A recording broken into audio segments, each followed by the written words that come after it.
Hi, my name is Talia. Welcome to Talia Nerds Out. This is my second booktube episode. I apologize in advance. My dad is exercising downstairs. He has a home gym, so there's going to be grunting noises and workout equipment and that kind of thing, because I'm right above him. So that's why. You might also hear my air purifier in the background. So now that I've gotten that out of the way, let me have a cup of tea. I am a little bit tired, so I have notes for myself, because otherwise I have a feeling I'll forget things I want to say. And I have tea to share with y'all. So I am using my All I Want Is to Hug All the Bunnies mug that my sister gave me, because I do love bunnies, even though you can't tell by the wrong direction. I'm directionally challenged. Turtle over there. There we go. What you can't see is the bunnies on I have bunnies on top of my dresser mirror and many other places throughout this room. It's just that the turtle is the most obvious. Actually, both that turtle, I cannot do this. There, that turtle and this turtle. Both my design, both the same design. So, yes. I also have a bunny down here that you can't see. Anyway, that's the mug. What I am drinking is, this is a blend. Adagio Tea lets you make your own blend. So this is a blend that's based off of my mom and I have been writing a shared story together for over 10 years. Just for ourselves. We're not going to show it to anybody. And this is based off of one of my characters. And yeah, so actually I was hinted loudly at about why I'm choosing to do booktube right now instead of write. So I might have to, if I have any brain power left, write a little bit of something, even if it's a word on the story after I do this. So I could say, I wrote a bit. So, yes. So this has forest berries, gunpowder tea, which is a kind of green tea if you're not familiar with it. Hojika, something like that. Another green tea, cinnamon, and red peppercorn. And it starts off as a smidge spicy, but then has like this really sweet undertone with the forest berries.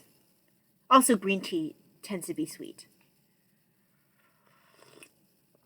So good. I'm hoping this will wake me up.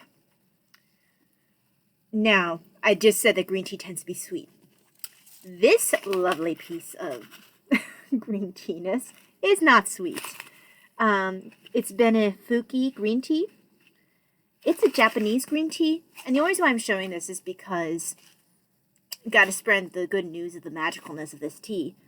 This tea is like magic when it comes to congestion, nasal congestion. I have something called mast cell activation syndrome, also known as mast cell activation disorder. So MCAD or MCAS, one of the things I have. And I've had congestion, severe congestion for many years. I can actually breathe through my nose a little bit, and I've only had this 2 days.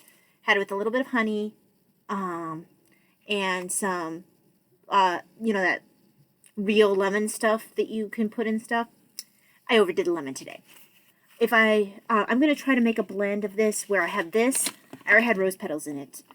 Add only a little bit of lemon, and then add some peppermint. I think it might make it more palatable, because this tastes like I'm eating a lawn. Very strong, but very much does its job. So if you have a problem with congestion, Benefuki green tea. Put this off to the side. Oh, and of course, this is the sugar I use, amber tea sugar. And it's just like this little rock sugar. It's cane sugar. So now that you've had your tea lesson, put this off to the side somewhere. We'll just put it down here. I'll put it away later. Okay. Don't want the Benefuki magic to spill. Okay. Now let me take another sip of tea, and then I'll take a look at my notes. Make sure my phone is where I can get to it too. Okay. There we go.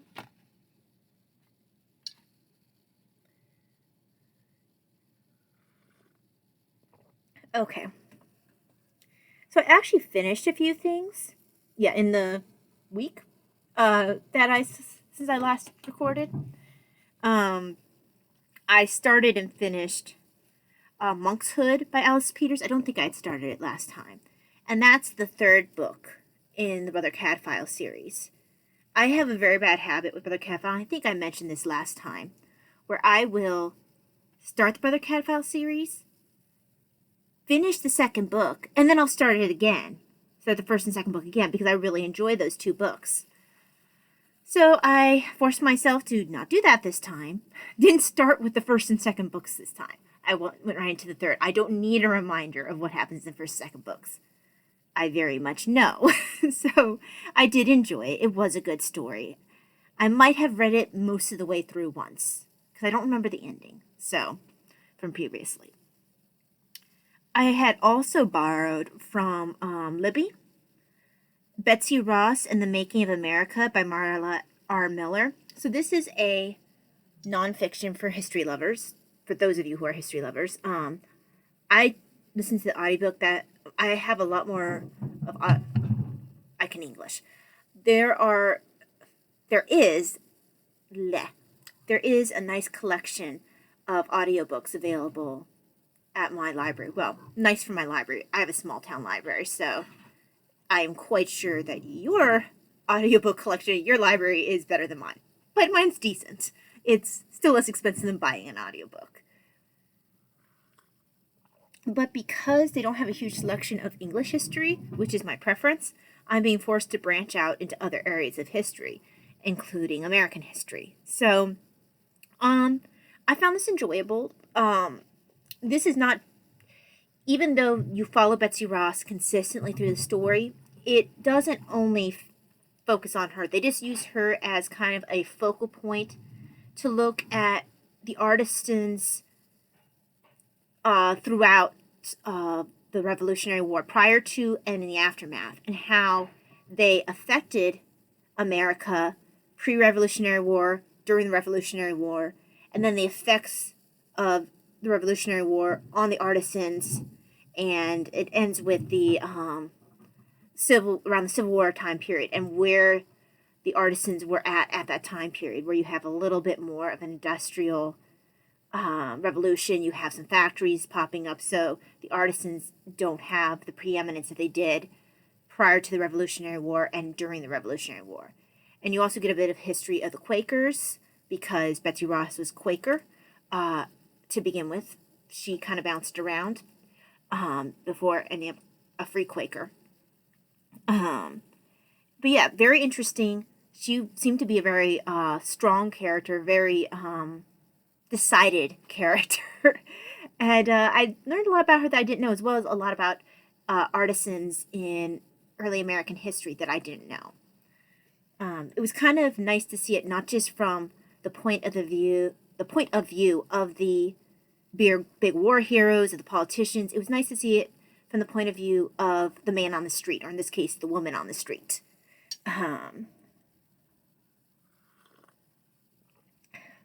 So that was enjoyable. That was a long book. I don't know how many pages it would be if I had not had it as an audiobook. I think it was about 11 or 12 hours, though, to listen to.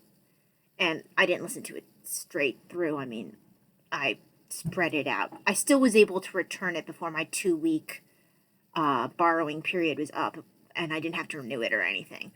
But I don't know what that translates into actual pages. I think, though, that's got to be fairly long. Just not sure how long. Now, I also started and finished A Pocketful of Rye. Actually, let me back up, start over. Before Pocketful of Rye, I started and finished The Moving Finger. Oh my gosh, I really enjoyed The Moving Finger. Okay, so this is an Agatha Christie. It's actually a Miss Marple, but I forget who I was. Oh, I think it might have been Chantel Reads All the Time. I think it was Chantel who was saying that she likes Miss Marple, and that with Miss Marple you usually see her show up at the end, whereas you're actually focusing more on other characters. And this book, it very much follows that formula. I really enjoyed the brother-sister duo that they're focusing on throughout the book, and I really enjoyed a lot of the side characters. I was really rooting for the romances that were in this particular story. Agatha Christie's romances aren't always her strength. Her strength? I guess that's a singular, not plural. I'm tired, guys. But this one, she really had me invested in these characters. So I thoroughly enjoyed The Moving Finger, and I don't think this is one that I've read before. Apologies. I have read a lot of Agatha Christie's, but if I'm lacking in any areas, it's in Miss Marple. I have read all the Poirots. Maybe a couple of short stories I haven't hit, but I think I've hit most of those too. So I don't think you can get this anymore except used. This is the Checkerbee checklists. I don't think they make Checkerbee checklists anymore. These are ancient because this is like pre all the apps, I guess. Because I got this, let's see what years this is. This is 1999. And I probably got it around that time period.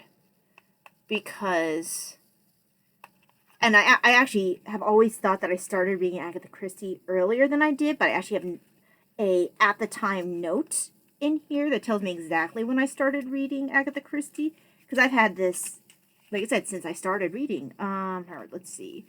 I started with Hercule Poirot's Christmas. Okay, The Hollow. There we go. So I started Christmas 1998. So, yeah. I obviously didn't get this Christmas 1998. I got this in 1999. So I got this a year after it might have even been a couple months after I started reading Agatha Christie. So I was 10 going on 11. I think that's what it would have been. Yeah. So I was 10 going on 11 when I started reading Hercule Poirot. So I have notes in here from when I was a kid through my teens on all the different books that I read. And what it has, and I'll show you Hercule Poirot's Christmas in particular, because this is the one I started with. So the stuff in blue here, that's stuff I wrote as a kid. This is my notes now, more recently, including the part with the Kindle, which Kindle didn't exist when I had this. I read this in paperback. I don't have my Agatha Christie paperbacks anymore because space is difficult. But what's nice about this, it'll tell you just random things. So first of all, it has like a cool picture, some sort of cool picture. And Halloween Party is a cooler picture. It'll say something like, okay, it is approximately 251 pages. It's put out by Collins Books. It was published in 1938. It'll say what the setting is. And not just like where you're at, but the time period, so like 1930s. In this case, this was a New York Times number 15. So it was 4 weeks on the list, and it has that here with like a little award thing. And then it gives you a description. For example, here's the one for Hercule Poirot's Christmas. While spending Christmas with a friend, Hercule Poirot is drawn into a bloody holiday homicide. The victim is Simeon Lee, an elderly man of sour disposition and great personal wealth. A cruel father with a mean-spirited sense of humor, Lee had invited his family home for the holidays to stir up their emotions and their sense of greed. But the joke is on Simeon when he is found dead in a pool of blood on Christmas Eve. Now it's up to Poirot to find the murderer in the family. And then it'll have sometimes a Checkerbee note at the bottom, giving an alternative title. So it was also known as Murder for Christmas or A Holiday for Murder. And this was just a very helpful little book. I still, now that I've found the book again, will mark off if I've read something, and I try to track what I haven't read using this. It's put into sections, like Miss Marple's in the front, and she's kind of like this brownish color, her pages. Then if you flip over to the blue pages, that is Poirot. There's a lot of his, hold on there. Then you get back to brown, and these are general mystery novels. I wonder if it's just Poirot who's blue. Okay, no, then we switch over to Okay, I have a Mary Westmacott book. For those of you who aren't aware, Agatha Christie wrote non-mystery books as Mary Westmacott. And I own a collection of Mary Westmacott. I think it might be all of her Mary Westmacott books.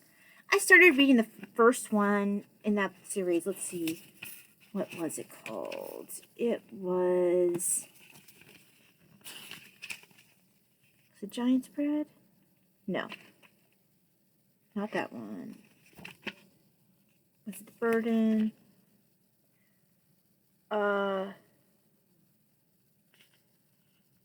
Let's see. No, it's not that one. Not that one. I feel like there's more books than this. Is missing something.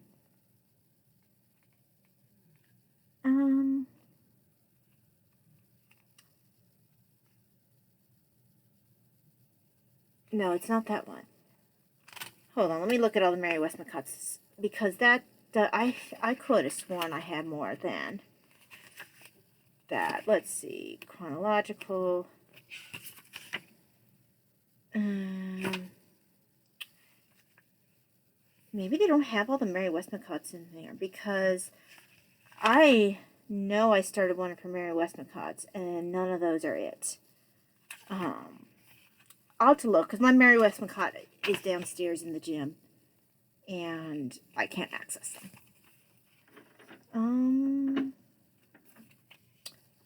It might be on my Goodreads, but well, it's not that one. That's in the Middle East. This was England, 1950s. Because the one I started reading was one about this really selfish young guy, and I couldn't stand him. And so I stopped reading because I thought I just didn't like Mary Westmacott novels. Let's see. Yeah, I'll have to find out for you guys, because I'm not sure. But yeah, as you can see, they're in sections. And I'll try to find out the Mary Westmacott later, because I just can't believe they're not all in there. Because that's just weird to me. Because I know I have all the Mary Westmacott novels, plus there's more than what's here. And she obviously didn't produce books after 1999 because she wasn't alive anymore. So, okay. This book's not fully up to date. It has most things, but doesn't have all Mary Westmacott for some reason. Okay. You have failed me. Checker beat checklist. Okay. So besides The Moving Finger, which I really thoroughly enjoyed, I read A Pocket Full of Rye. Started and finished that by Agatha Christie. I think I did that one all in one day. Anyway, I enjoyed that. Not as much as Pocket Full of Rye, but I did enjoy it.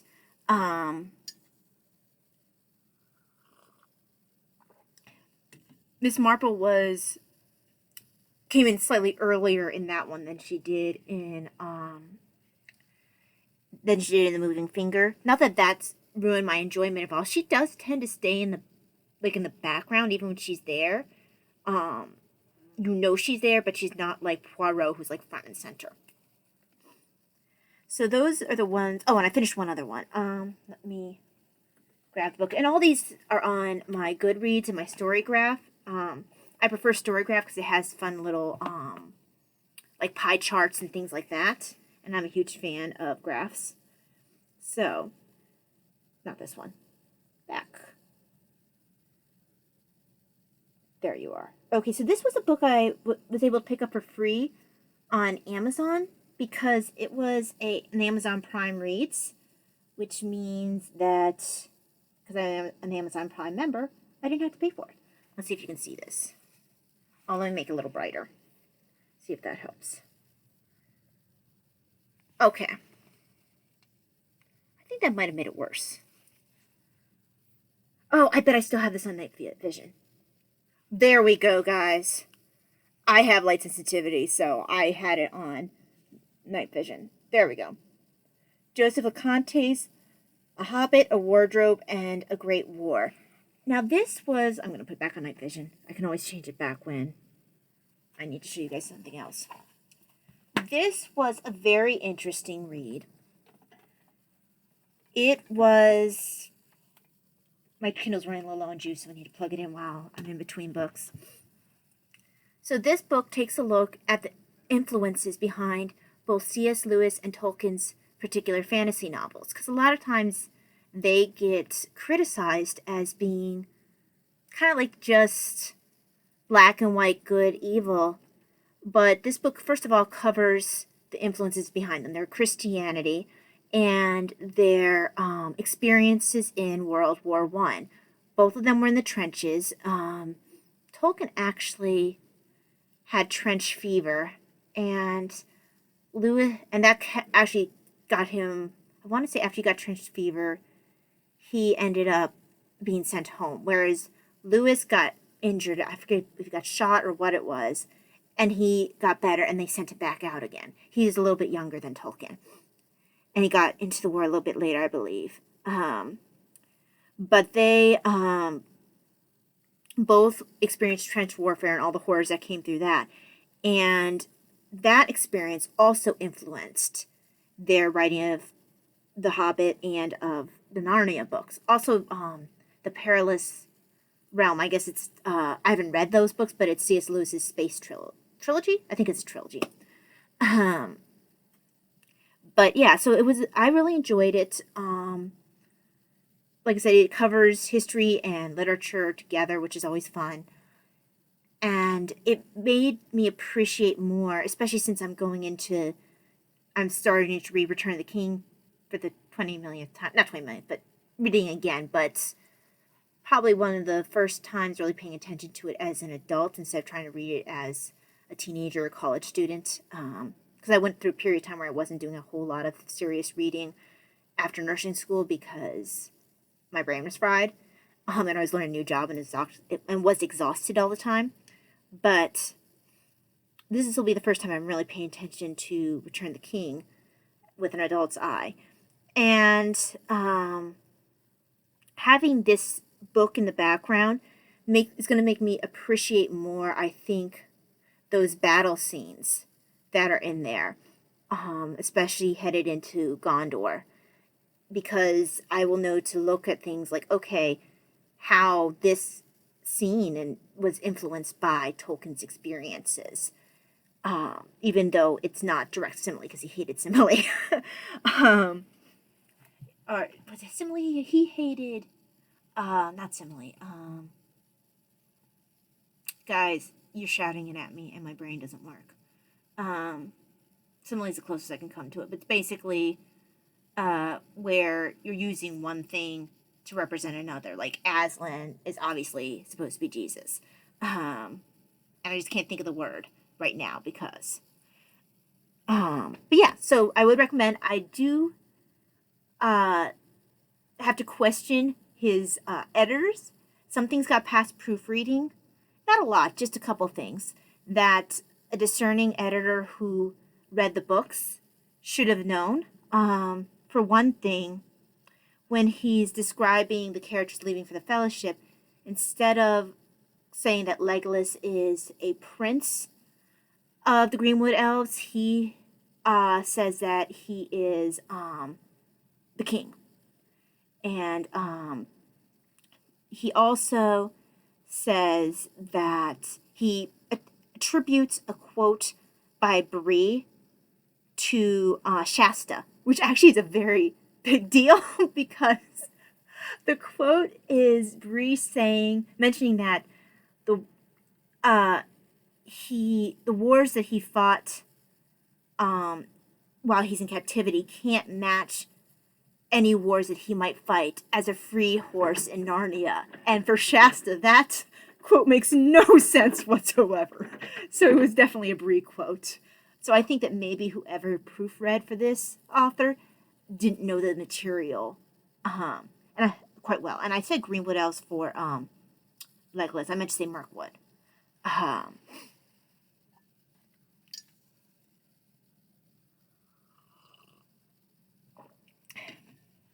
So yeah, that's only my only beef with it. Honestly, it was enjoyable material and gives you a greater appreciation for what's on the page once you know what's around it.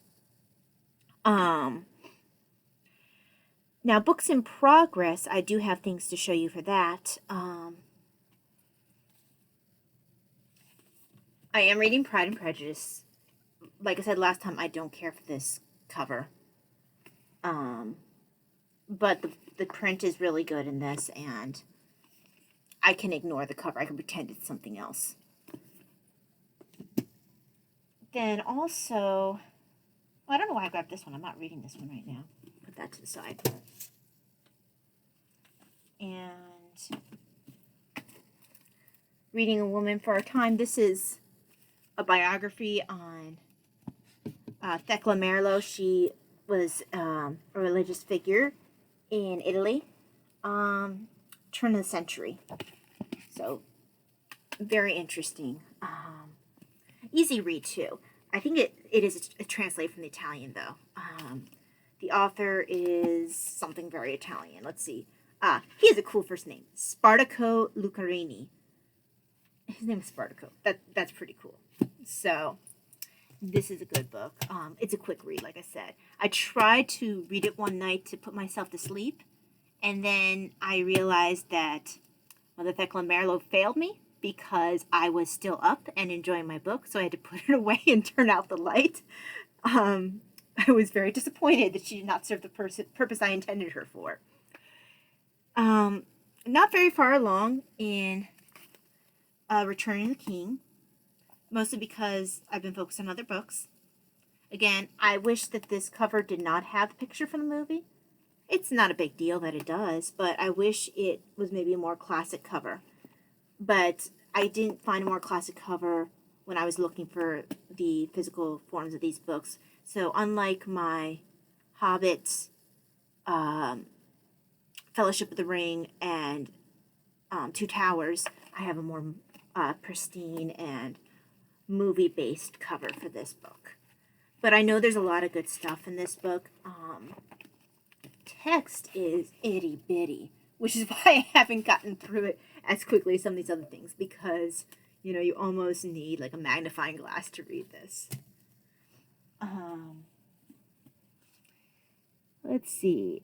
I am also listening to Mozart, A Life by Paul Johnson. And this is an audio book on that I'm listening to on Libby. And it's only about 5 hours long. So I think I'm about 25% through. It won't take me too long to get through it. I'm not in a rush. I'm only within the first week, so I have some time so I can get other reading done. And each chapter is like an hour long, so I really do want to have a chunk of time to listen to it. But I am enjoying it, even though I'm not necessarily a very musical person myself, so the music stuff kind of goes over my head. But I'm enjoying the story. Mozart was something else. Also, reading, even though I haven't done, I think since the last time I saw you, Mythology by Edith Hamilton. And the next thing I have to read is, or I will be reading, is about the quest of the Golden Fleece. This story wasn't my favorite of them, because I think this is the one with, is this one with Jason? Yes, this is the one with Jason. Jason's a jerk. This is with Jason and Medea. Yeah, Jason's a jerk. So that's why I don't care for the Golden Fleece. Even though I obviously will read it. Jason drives me nuts. Yeah, he's a horrible person.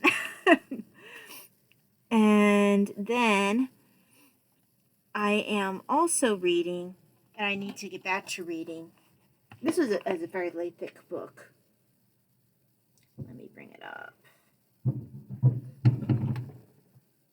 Sorry for the sound of weights being thrown around. Getting the night vision off. There we go. And go to the front page so you can see the cover.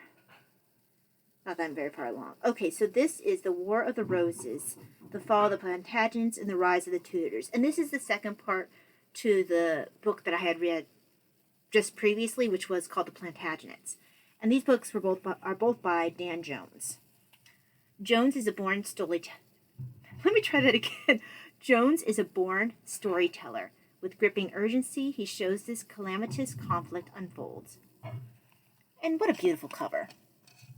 I don't... Do I have this one in physical form?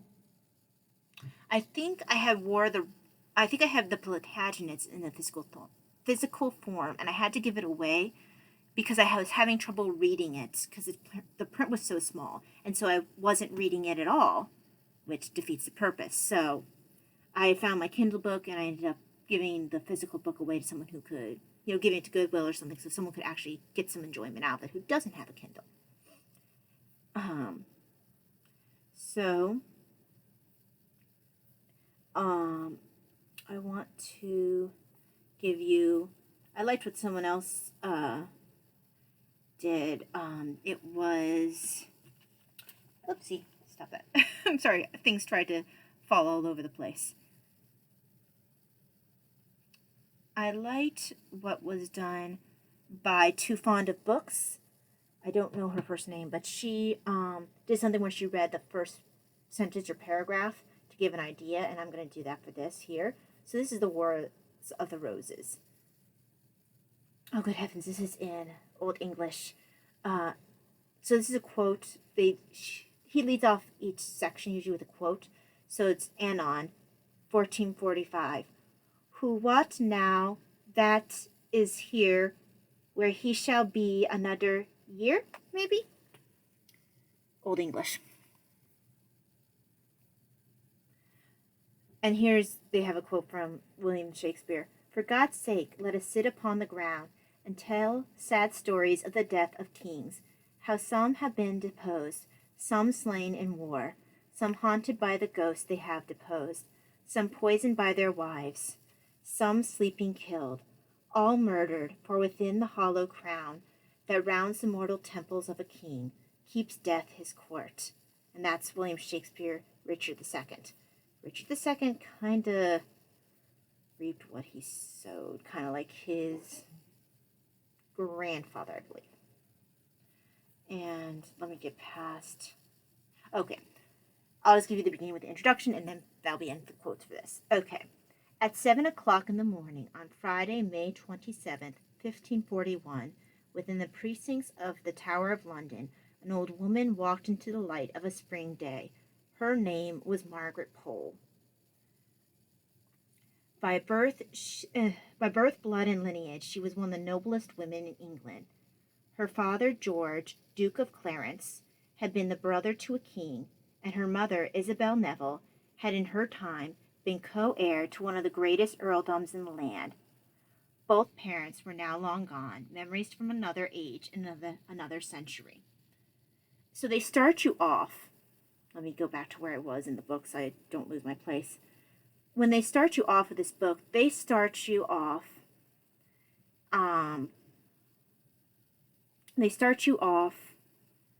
in Tudor time with the death of Margaret Beaufort.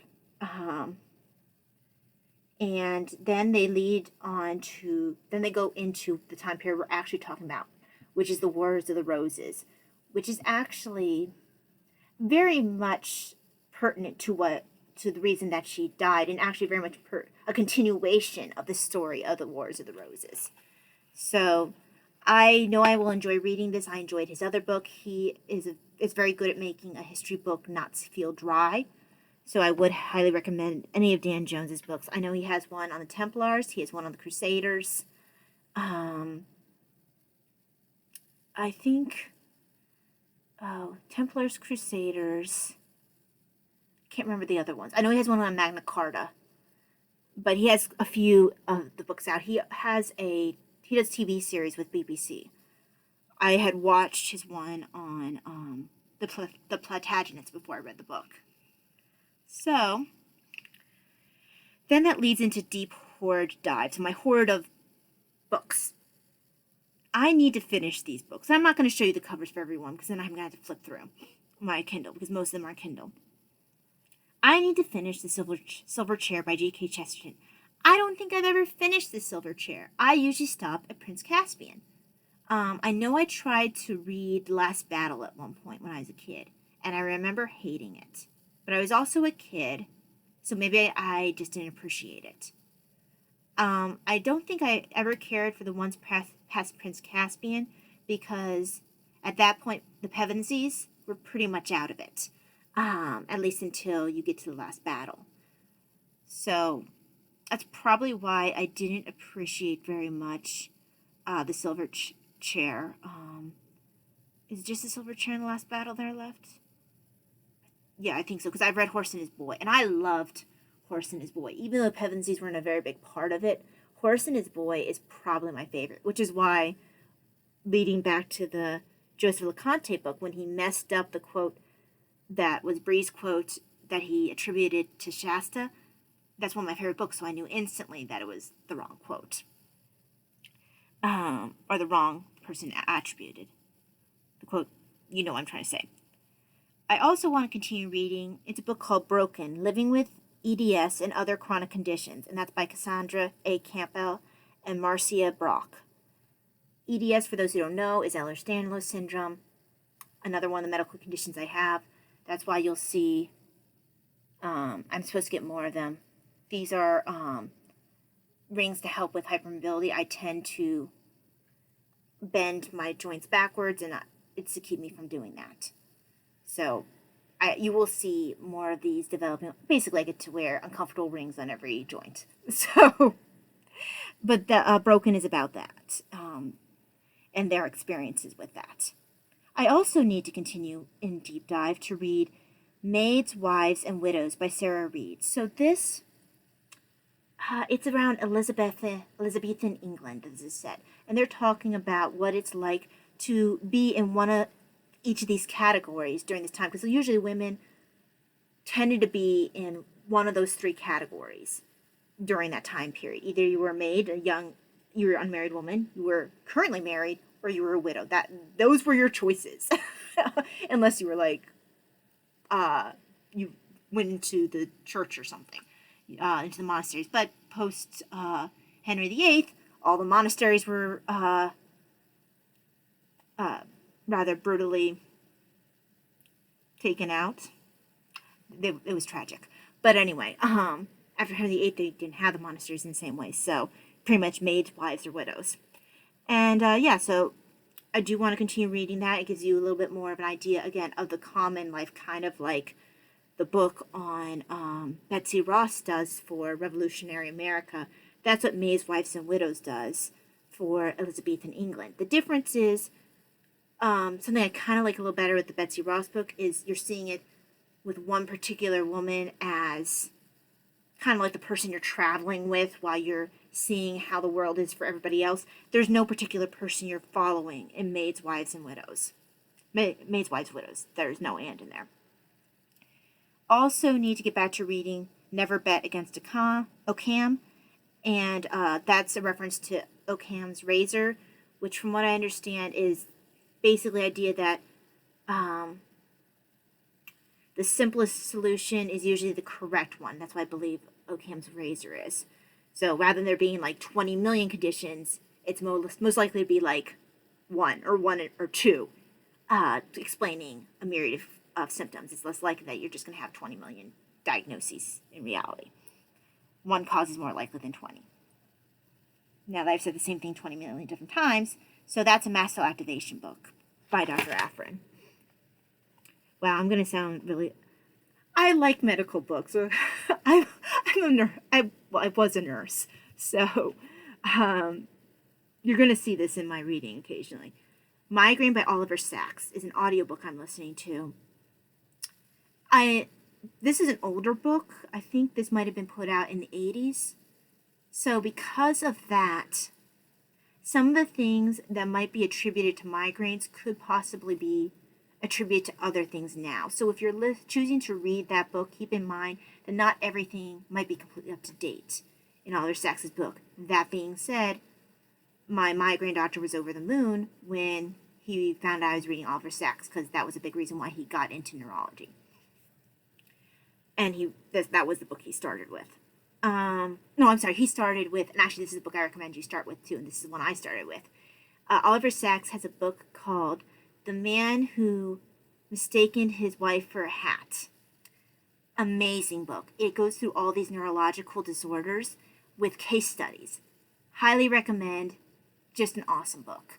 And I listened to the audiobook for that one as well. Another book that I need to get back to reading, it's called Down Among the Dead Men. It's by Michelle Williams, and I think it's a British book. And I don't know if she's still around, a mortuary assistant.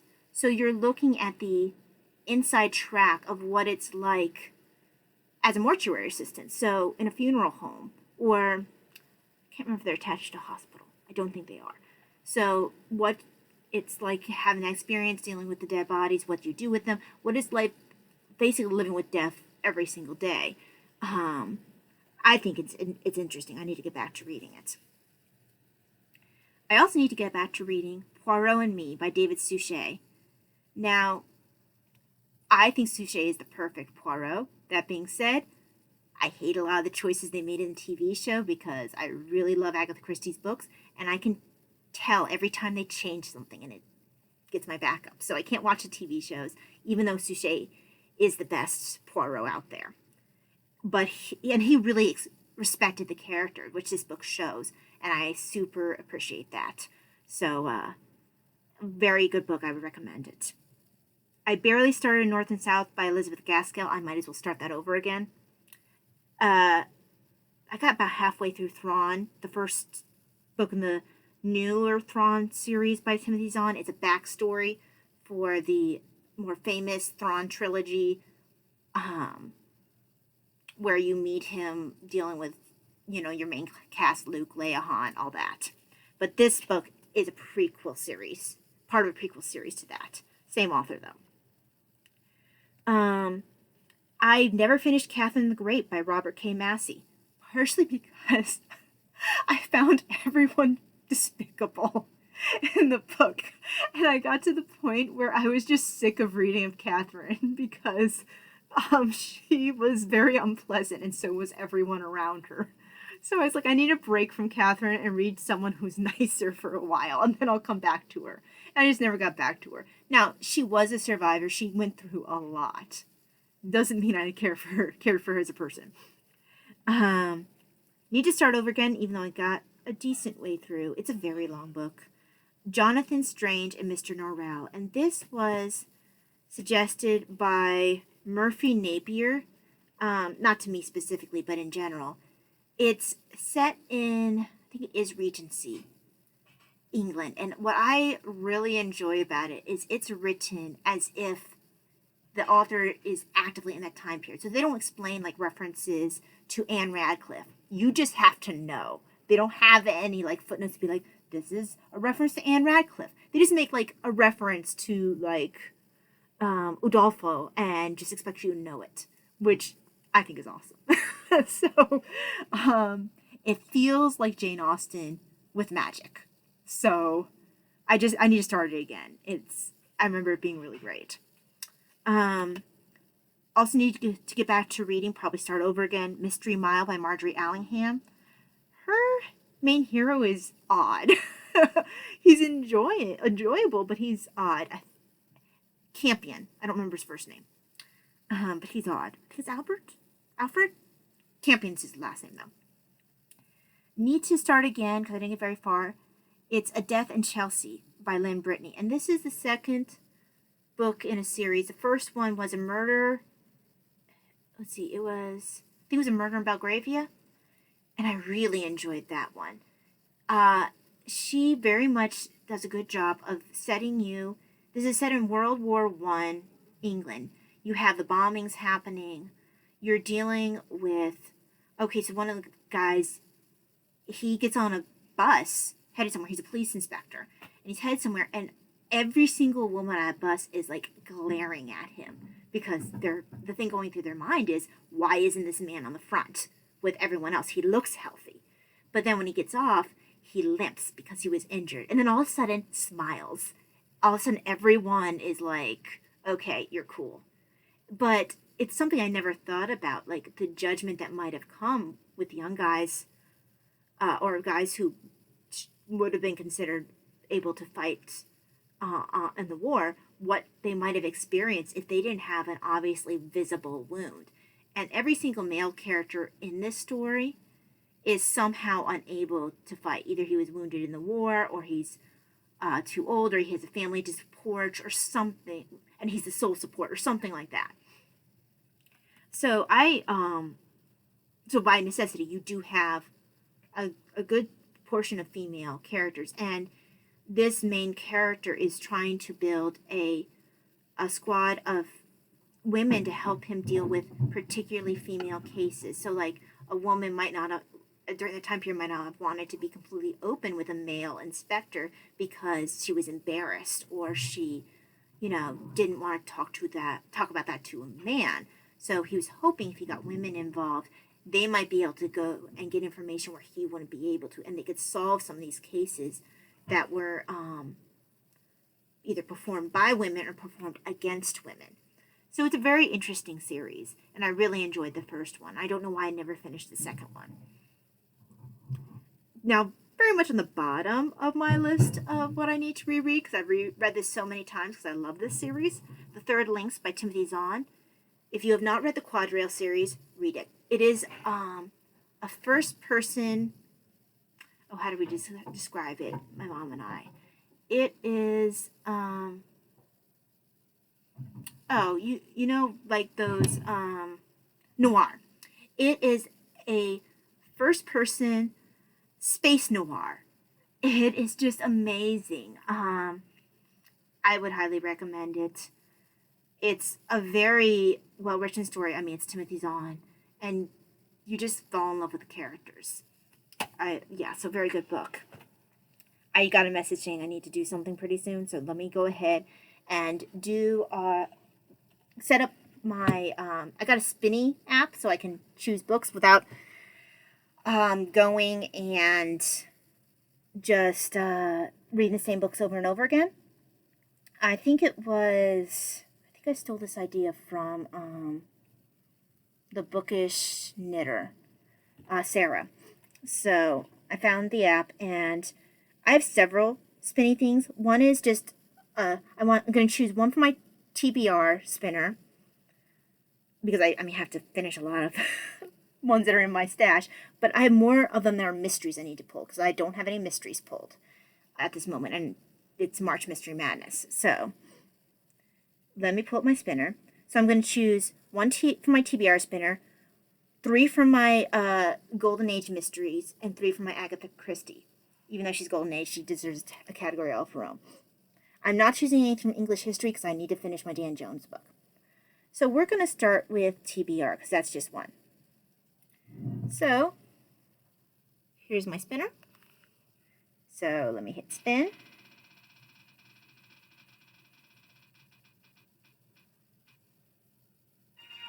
Okay, so I am reading Cleopatra, which is a history book, but it's not English history. So Cleopatra, I think this is an older book. Okay, so we'll hide that slice so I don't come up with it again. Then we're going to go Golden Age mysteries, and I pull 3 from this.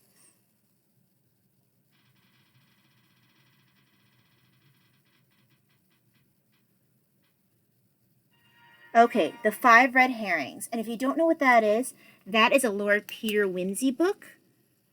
I haven't read it yet. It is, he is Dorothy Sayers' hero. So I have needed to read more of his. So that's the first one. So hide that slice. And let's spin again.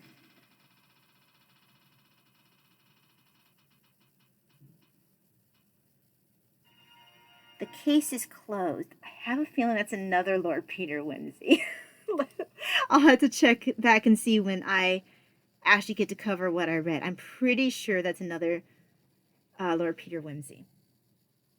Hide that size. It could be a Patricia Wentworth, though, in which case it would be a Miss Silvers. We'll have to see. And my last one for that category. Okay, The Floating Admiral. We almost hit another Sir Peter Wimsey, but we just missed it. Okay, so The Floating Admiral. Now this is This was a work that was a combination work. You had people like, I think it was, who did you have? You had Agatha Christie, you had Chesterton, you had Dorothy Sayers. You had a bunch of mystery writers of the period working together. I think the first one in the series was Six Against the Yard. I don't think Floating Animal was first. So I've been wanting to read these, and I need read that one, and I just needed the push to do so. And I'll do it in order the way I pulled it for the mystery ones. So like I'll start with 5 red herrings and go the case is closed and the Floating Animal. So we're gonna hide that slice so I don't pull it again next time. And then we're gonna go to next Agatha Christie read, and I'm gonna pull 3 of those. Not that I have as many left. I mean, I've read a lot of my Agatha Christie's. So let's spin.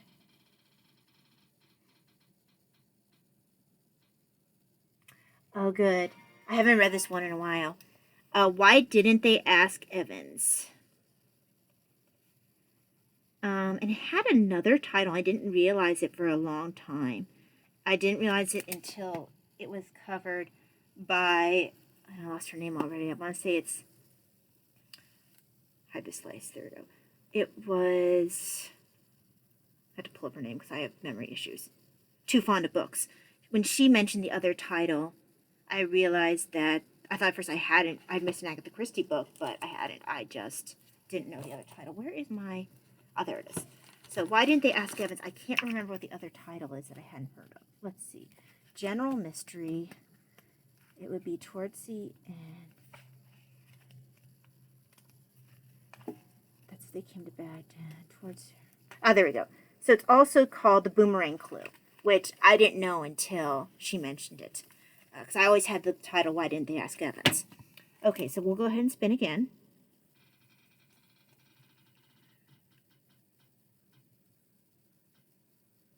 Oh, good. I've been wanting to read this one. Passenger to Frankfurt. I know nothing about, I think this is almost more of a thriller. At least what I've gathered from the description. And let me actually read the descriptor for, I'll read them in order after I pull for my next one. And then I do need to go. Okay, so my final Agatha Christie read.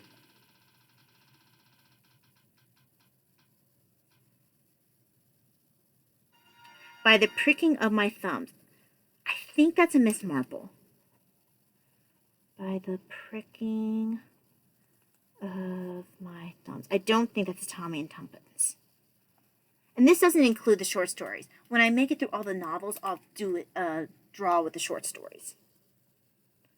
Okay, so let's first go through the descriptors for the Agatha Christie. So the first one that I'll be reading is Why Didn't They Ask Evans? Also known as The Boomerang Clue. While searching for a lost golf ball, Bobby Jones, wait a second. See the same one in 7 Dials? Oh, no, it's Jimmy in 7 Dials. Okay. Sorry about that. Bobby Jones stumbles upon the broken body of a dying man at the bottom of a cliff. The man uses his last breath to leave Bobby a mysterious message. Why didn't they ask Evans? Oh gosh, I feel like I kind of remember this one now. I'll have to see. When a lucrative job offer in Argentina and poisoned beer are offered to him within days of the incident, Bobby realizes that someone is trying to get rid of him. Someone thinks that he knows something, and it seems that he or she will stop at nothing to keep him quiet. With a faint trail of clues to follow, Bobby and his friend, Lady Frances Derwent, embark on a perilous investigation through the murky depths of deception, drugs, and murder. You know, I feel like it was Eileen Bundle Brent for 7 Dials. Okay. You know what? These guys with their common names and working with, like, the gentry, they're confusing me. So, yes, that's Why Didn't They Ask Evans? Now, By the Pricking of My Thumbs. Like I said, I think that is a Miss Marple. Let's see. Bertram's Hotel, 450 Pad, Body and Library. Oh, maybe not. Let me see. Let me look in the back. By the Pricking of My Thumbs. That's chronology. Let's do it by name. Of course, if By the Pricking of My Thumbs. Well, that was not very helpful. Let's see. Well, it doesn't say. Oh, this might be a solitary one because usually it says either Poirot or Miss Marple. Oh no, it doesn't. That's not nice. Okay, let's see. When was it written? Because usually it tells me if it was later by the pricking of my thumbs. Okay, it's a long one. Okay, 1968. So it's not Poirot or Miss Marple. By the pricking of my thumbs. Okay. It is a Tommy and Tuppence. Okay. So, it's set in 1960s England. Mr. and Mrs. Tommy Beresford, known as Tommy and Tuppence, find themselves locked in a mystery during a visit to Tommy's elderly Aunt Ada at the Sunny Ridge Nursing Home. Mrs. Lancaster, a resident who seems to be senile, puzzles Tuppence with a bizarre question. Was it your poor child? The mystery deepens when Mrs. Lancaster disappears shortly after the Beresfords' visit. Filled with curiosity, Tuppence is always filled with curiosity, waits until Tommy goes out of town, typical, then embarks on a quest for the truth. As her investigation expands, more and more clues come to light. But can Tuppence stay alive long enough to learn the truth? Not without Tommy's help, because she is special. I haven't read this one, but I have a feeling this doesn't come terribly long after The Secret Adversary. And Tuppence has a tendency to just run right into things. Tommy's a bit of the one who tends to think things through a bit more. So I'm not shocked that Tuppence waited until Tommy went out of town. That's just totally Tuppence. Okay. Oh, I skipped ahead to By the Pricking of My Thumbs. That should be the last of the three that I read. Next one is Passenger to Thank the Drink a Tea. That's good stuff. Okay. Passenger to Frankfurt. Okay. So that is 256 pages long. How long is By the Pricking of My Thumbs? That's 272. So, this is setting England and Germany, 1970s. While waiting in Frankfurt, this was on New York Times number 3. So 25 weeks on the list. Shoot, I've never read this one. While waiting in Frankfurt for a flight home to London, Sir Stafford Nye is the object of a strange request. A mysterious young woman tells him that someone is trying to kill her and asks if she can fly to London wearing his cloak and using his ticket and passport. She offers to drug him and take his wallet so the authorities will think he's been mugged. Struck by a sense of adventure, Nye agrees. Very bad idea. But when he returns home, Nye realizes the consequences of his decision. His home has been searched, and he narrowly escapes being run over by a limousine. Darn those murderous limousines. When he meets a mysterious woman at a dinner party at the American Embassy, her identity and mission are revealed. Nye soon finds himself among people who want to stop violent cults from ruling the world. This sounds kind of like Seven Dials. And the youth who are bent on attaining world domination. So like I said, I haven't read this one yet. I questioned Sir Stafford Nye's decision making abilities because that was a very bad idea on his part. So yeah, I look forward to reading these. And I want to give you a brief description for 5 Red Herrings, The Case is Closed, and The Floating Admiral. And then I really do need to be getting going. Okay, so starting with, go to my library, the first one, at least the first 2 are going to be under, or 1 and 3 are at least going to be under Dorothy Sayers. So let's see, let's go down to Dorothy Sayers.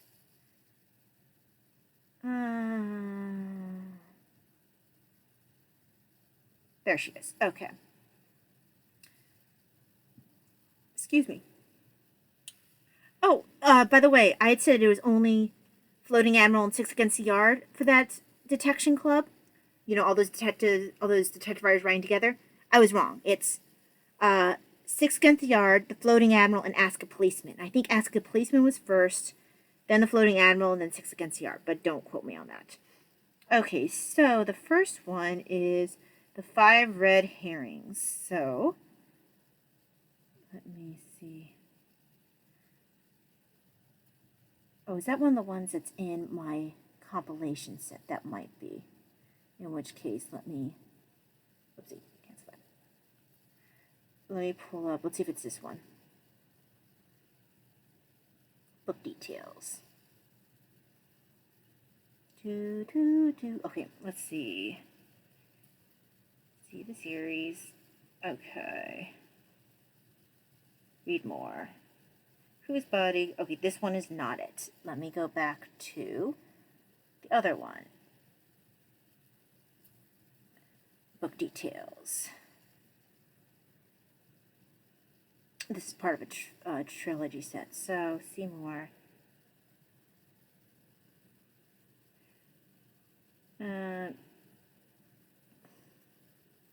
Okay, I know I had the 5 red herrings. Let me see, where are you? 5 red herrings. 3. Strong poison, 9 tailors, whose body? Whimsy papers. I wonder if I don't have 5 red herrings where it should be. Let me go ahead and search 5 red herrings. So I know I have it because 5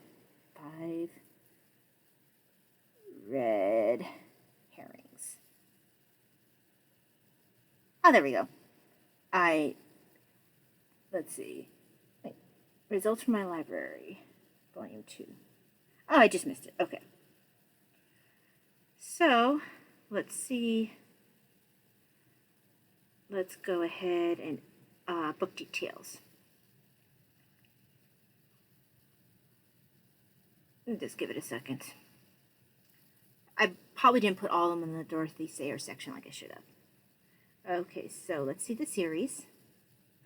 And this has, okay.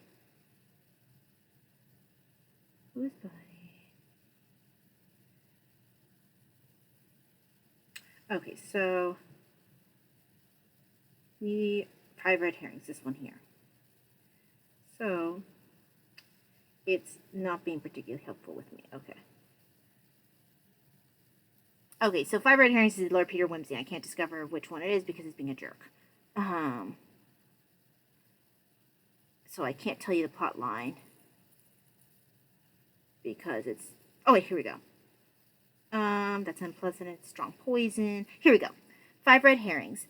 In the idyllic village of... Oh, good heavens. Kirkcudbright. On the Scottish coast, every resident and visitor has 2 things in common. They either fish or paint, or both.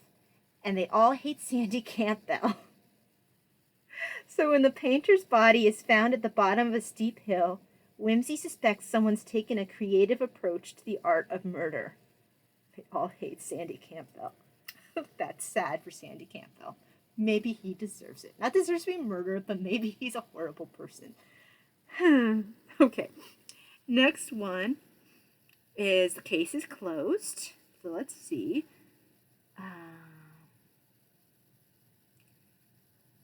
Let me search because I can't remember. I feel like this is Lord Peter Wimsey again. Oh no, it's Patricia Wentworth. Okay, good. So book details. And she's another Golden Age mystery writer. This is probably not, okay, this is Miss Silver Mystery Book 2. And it's 316 pages. And let's look. Okay. In this classic British mystery, a revised will, a troubled upper-class marriage, and a crazed witness shake up a seemingly solved murder case. Marion Gray is growing used to the idea that her husband will never leave prison. After the horrors of a very public trial, she's almost able to find relief in her resignation. But when new evidence suggests her husband may be innocent after all, she hires a professional, Miss Maud Silver, to clear his name. And actually, that's all I'm going to say about that, other than the fact that it says that it's a delightful blend of Downton Abbey and Agatha Christie. And your sleuth is retired school teacher, Miss Silver. And it says she has her place in detective fiction, not vision, as surely as Lord Peter Wimsey or Hercule Poirot. So that's that one. And then we will finish up with reading the description for The Floating Admiral, which is by the Detection Club. I think it has a introduction by Agatha Christie. So, it's 233 pages. Oh, it's not very long. Okay. It's great fun when a baker's dozen of Golden Age authors collaborate on a whodunit, including Agatha Christie, Dorothy L. Sayers, and G.K. Chesterton. Originally published in 1931, The Floating Admiral is a classic literary collaboration by members of the Detection Club, in which each chapter is written by a different mystery author, with G.K. Chesterton adding a prologue after the novel was completed. Every writer was tasked with building on what the previous writer created. Oh, it's like one of those, you know, when you're in like a message board or something, and people will start a story and they just continue and they just keep getting more and more ridiculous. It makes me think of that. Okay. They did something similar in Little Women. Joe kept trying to change things dramatically, you know, to make it funnier. Okay, anyway. Each writer was tasked building on what the previous writer created without ignoring or avoiding whatever plot points had come before. Although Anthony Berkeley wrote the definitive conclusion to the mystery in his final chapter, the writers all provided their own individual solutions, each in a sealed envelope, which appear in the appendix. In the words of Dorothy L. Sayers in her introduction, more tea, please. My mouth is dry. The spirit of the project was that of a detection game for the amusement of the authors and their readers. In the sleepy English seaside village of Wynmouth, an old sailor discovers a corpse floating serenely in a rowboat owned by the local vicar. The victim has been stabbed in the chest. It falls to Inspector Rudge to solve this most baffling mystery, in which not only the identity of the killer, but the identity of the victim is called into question. The Floating Admiral includes contributions by Canon Victor L. Whitechurch, don't know him, G.D.H. and Margaret Cole, so I guess it's a married couple, Henry Wade, I'm going to check out some of these authors I don't know of, Agatha Christie, John Rode, Millward Kennedy, Dorothy L. Sayers, obviously reading hers, Ronald A. Knox, Freeman Will Crofts, Edgar Jepson, Clemens Dane, and Anthony Berkeley. And I thought I knew my Golden Age mystery people. Gonna have to start taking notes. I was hugely entertained by the virtuoso displays of mental I was hugely entertained by the virtuoso displays of mental gymnastics, which kept me guessing all the way. The Guardian. I can speak if I enunciate slowly. So yes, I'm looking forward to this. The Detection Club was formed in 1930 by a group of British mystery writers, and this includes Agatha Christie, Dorothy L. Sayers, G.K. Chesterton, Anthony Berkeley, Ronald Knox, Freeman Wills Crofts, Arthur Morrison, Hugh Walpole, John Rode, Jessie Rickard, Baroness Orczy. Hey! I didn't know she was considered a mystery writer. I have quite a few of hers. R. Austin Freeman, G.D.H. Cole, Margaret Cole, so they are a married couple, E.C., or I guess they could be brother and sister, E.C. Bentley, Henry Wade, and H.C. Bailey. And John Dixon Carr, elected in 1936, was the first American member.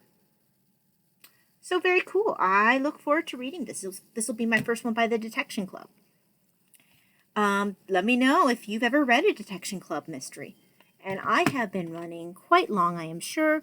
I'm sure you're tired of hearing me trip over my tongue. Let's see how many of my deep dive books I can finish, how many of my current books I can finish, how many of my mysteries I can finish. I'm going to try to spread out my mysteries so I don't have to draw another one for a little while. Maybe I can make it last at least a couple of weeks. Alrighty, guys, thank you very much. Hope that you have a very blessed day, and I will see you whenever. Bye. Hi, editing Talia here. This is going to happen twice. One time because I didn't close this the way I wanted to. One time because, I forgot I read The Case is Closed by Patricia Wentworth, so I need to draw that again. So let me pull up my spinner. Let's do this. Because I am so with it. Golden Age Mysteries. Spin the wheel.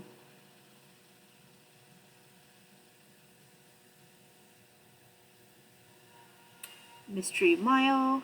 It's not one I already have that on my, because that's honestly in my, I guess I would put it in Golden Age anyway, because that's something I'm supposed to be reading anyway, because that's when I started and didn't finish. So we'll just put the Mystery Mile in there anyway. The Mystery Mile. Even though it kind of feels like cheating. I'm going to pull one more, just because I had Mystery Mile for you done anyway, so. I mean, this is a 0 for 2 right now. The Holy Thief. That should be a Brother Cadfael.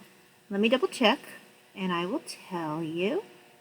Okay, so Holy Thief. Hide slice. Let's take a look. I need to be more discerning when I pull these things. So, that's got to be a Brother Cadfael. And it's not one I've read. The Holy Thief. Yep, that is a Brother Cadfael. And let's look at the about for this book, just so I can give you a description. This is going to be a very long video. Sorry, guys. Okay, description. Strangers seek refuge at the Abbey. As flood waters rise, a body falls and a relic vanishes. In this top drawer mystery featuring the 12th century monk. So actually, I think that is a good enough beginning. So, yes, that is what we're expecting. That's a very generalized description, but this video is long enough as it is. So, to recap, I have my ones that are deep dive, ones I've started before, need to look into either starting again or finishing. Then I've got the new TBR, which is Cleopatra. The new Golden Age Mysteries TBR for the March Mystery Madness. 5 Red Herrings. Mystery Miles also in my one that needs to be started over.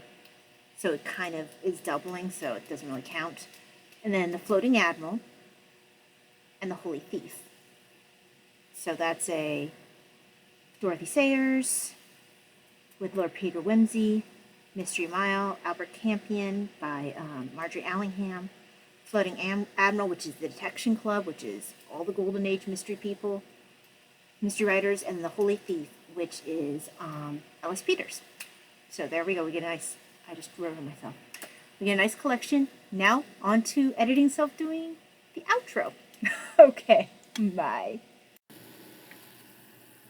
Hi, Editing Talia here. I almost forgot to mention, and this is about the most I'm going to edit videos. I have 2 podcasts, and my other one is slightly more edited than this one. I don't do a whole lot of editing. But if you enjoy long, rambly podcasts, I also have a long, rambly podcast that I do with my mom. We've been doing a podcast for 10 years. It is a knitting podcast. We knit, we crochet, we blather, and just have a whole lot of fun. So if that sounds like something you'd enjoy, that's Penhook and Needles Podcast, also here on YouTube. So yes, that's it from Editing Talia. I will see you whenever I need to draw for mystery books again. God bless, bye.